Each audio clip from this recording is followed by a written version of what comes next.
Reg, Paulie just sent me the 1987 draft. You were involved in the 1987 draft. You had David Robinson go number one. Trying to think. Now, so if we're talking about today's NBA, if we redid the 1987 draft, so let's just look at this. David Robinson, number one. He'd still go number one in your opinion, right? Correct. Okay.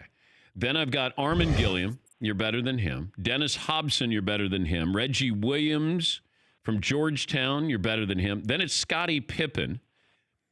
That's close. It's today's NBA. Kenny Smith, Kevin Johnson. Let me see. You went 11th overall. So if I redid that draft, are you going second overall? Are you going in terms of today's Yes. NBA of how they play and threes and all Yes. that? And it's wide open and freedom of movement. Absolutely. Because I think David Robinson would still be number one because he could play in any era, because he could face you up. He could play with his back to the basket. He ran like a deer. So he would be a perfect fit in today's NBA as well. Scottie Pippen. I think Kenny Smith would probably have a better career in today's game than he did coming out in 87. Just for the simple fact of how the game is played. It's a point guard dominated league. But I'm happy where I landed. I believe things always happen for a reason, Theodore. And where did number two was Armin Gilliam? Yeah. Who had the number two pick? What team? Was it Philly?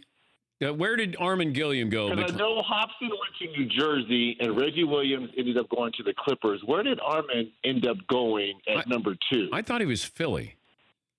No, Phoenix. Funny and then he went there Phoenix. later. Oh. So thank God thank God I went 11 to Indiana, because on draft day I barely had an interview with Donnie Walsh in Indiana. I had no idea I was going to Indiana. I flew in literally for 2 hours, walked into the Pacers office, shook Donnie Walsh's hand.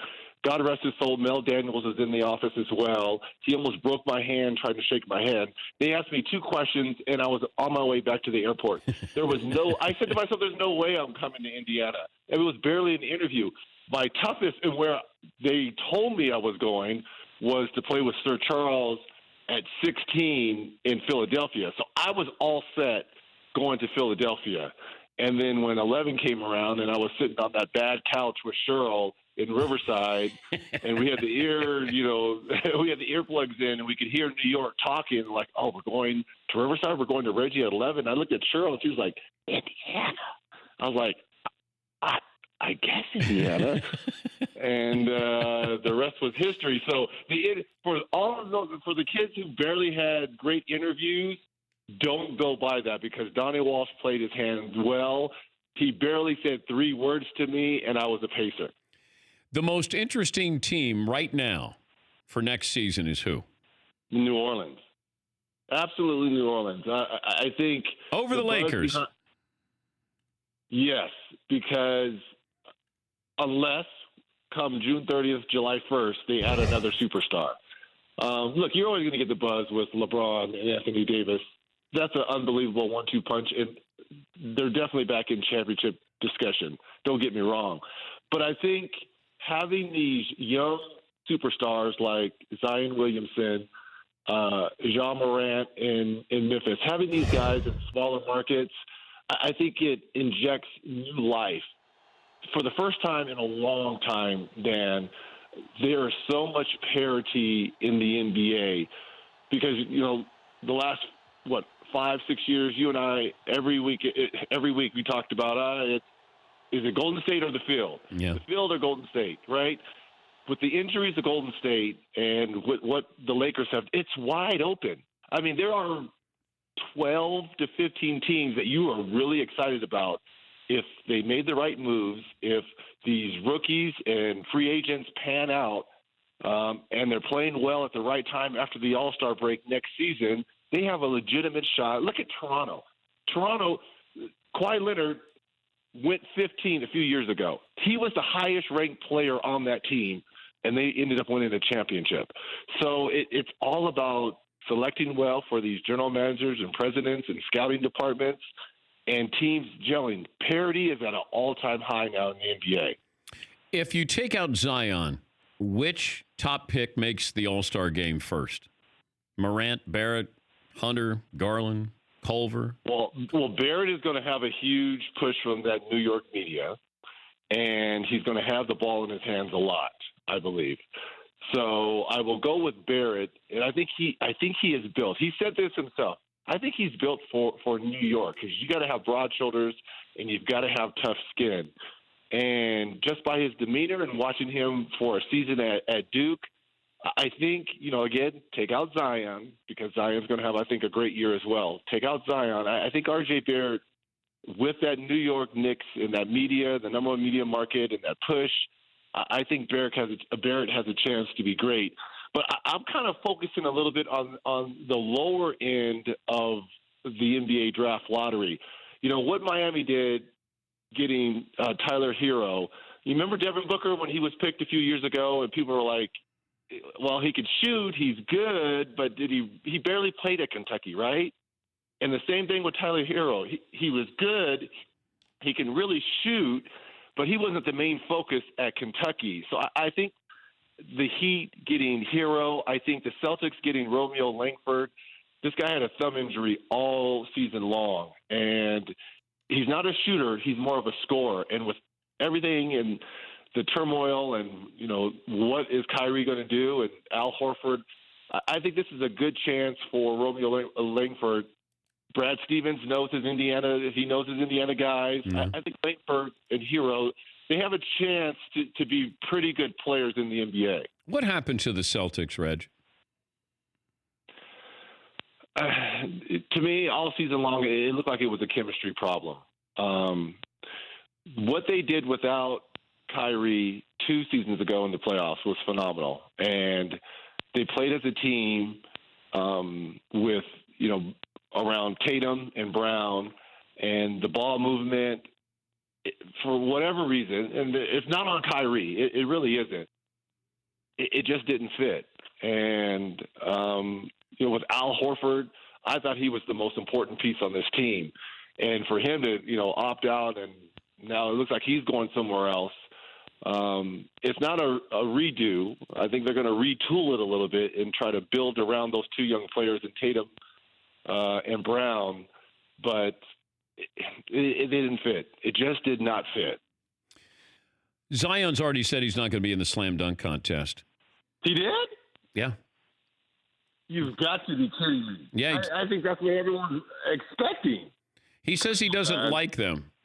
Oh, you got to be kidding me, man. See, here's the problem. They missed out. They should have gotten LeBron James when he was a rookie to do the slam dunk competition. You've got to get Zion.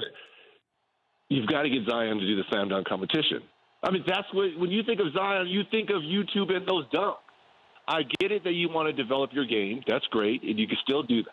You can still do that. But one way to put the Pelicans, again, back on the map, and not only yourself, you've got to be able to do the slam dunk competition. Reg, maybe Zion just doesn't want to be known as I'm a dunker. Okay, but you are a dunker. Okay, I get it, but you are a dunker. You can still develop your game. I get it. I understand that. But what is putting people in the seats? Those 360s and those powerful dunks. So why rob people? No one's asking him to do it every year. But as a rookie, you got to do it. Yeah. Well, what's the upside? He's supposed to win, and if he doesn't win? Yeah, but it's good theater. Oh, I'm all for that. Okay, every time we play this game, I always take the field. Tiger Woods at the field, Golden State or the field. I always take the field. Yeah. This one time, I would go with Zion versus the field. I would take Zion in the slam dunk competition at next All-Star game. I'm going with Zion. You can have the field. What if I take Ja Morant? I'm going with Zion. Okay. Because, see, I'll get degree of difficulty for having a guy who's 6'2", whereas Zion's supposed to be great. It's like when Spud Webb won it. We were fascinated that a guy that small could win, the novelty of it. So I would take John Morant. But Zion, not only does he have powerful dunks, but he has a lot of grace as well. The 360s and through the legs. He has a lot of artistic flair to his dunks as well. So I'm taking Zion. What if we had Zion, young fella. What if we had an all-time dunk contest? You can have obviously Dr. J would be there, right? Dr. J, Jordan, Dominique, Vince. Anybody else you want to throw in there? I would throw in Nate Robinson. No one ever gives Nate Robinson a lot of love. What is he, a 3 or 4 time dunk champion? So I would throw Nate Robinson in there, and as well as Zion. So what is that, 6? And who else are you going to throw in there? Terrence Stansberry and I'm Brent Berry. Here's another one. The Lance. Larry Nance. Larry Nance. I'm going with Larry Nance. Larry Nance. J.R. Ryder. Good, but good. Okay, but who wins that? Oof. Wow. I will always say this. Vince Carter, I would go with Vince Carter winning that. Over that all-star collection of names we just mentioned, I would either go with Vince or Dr. J. And not Mike, huh? Mike was great. Mike was probably the best in-game dunker. Who else was a great in-game dunker? I would probably go with, let me see, who would you always say watch your head with? I mean, Dominique tried to dunk on everybody. Daryl Dawkins. Ooh, okay. Yeah, we forgot about that. Daryl Dawkins. Yeah. Chocolate Thunder. Yeah. Shaq. Oh, yeah. Well, Shaq should be excluded from this because Shaq brought down the whole backboard, right? I mean, come on. Shaq should be included in that because of his size. It's not fair with Shaq. Did the Lakers overpay with Anthony Davis? Will we look back? How will we look back on this 5 years from now? Well, you will still have Anthony Davis in a Lakers uniform, so no. I think you had to make that move. That's why I think New Orleans is going to be such an intriguing team. Maybe only for this year. You put Zion out there with Ingram, Ball, Hart, Alvin Gentry coaching, and let's say the Lakers do not make another big-time move. They don't get another, max salary type player. And then now you have to fill LeBron and Anthony Davis with just shooters, kind of what they did this past year. Who has a better record between New Orleans and the Lakers? That was my next question. I think those young cats in New Orleans are going to have a lot of proving to do. I like what New Orleans is doing just for this 1 year because eventually the Lakers will get with those 2 players. They will get another player, but if the Lakers, they're in the championship talk, but they've got to stay healthy. Anthony Davis, he has shown he can't stay healthy. And we saw this year, LeBron James at 34, 35? He broke down a little bit, right? So can those 2 guys stay healthy? I'll leave you with this. Howard Beck of Bleacher Report was on with us yesterday, and he said, we're not even getting into this discussion. There's no discussion that the guys that New Orleans got in Lonzo Ball and Brandon Ingram are better than Kyle Kuzma. He said it's not even an argument. Well, they got some proving to do, too. Ball has to prove that he can stay on the court. Okay, but who would you rather have? Out of those 3, you're going to start your team with one of those 3. I like Kuzma. Okay. I told you that was the one guy I'm glad they were able to keep. Yeah. So I like Kuzma. Yeah, And Ingram was just coming into his own towards the end of last season, and then he got hurt. Hart is a good, 3-and-D type player.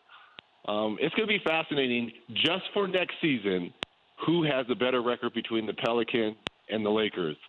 If the Lakers don't get a Kawhi or a Kemba, if they don't get a player like that, and it's just those two superstars along with Kyle Kuzma, it'll be interesting to see who has a better record because it's going to be closer than people think.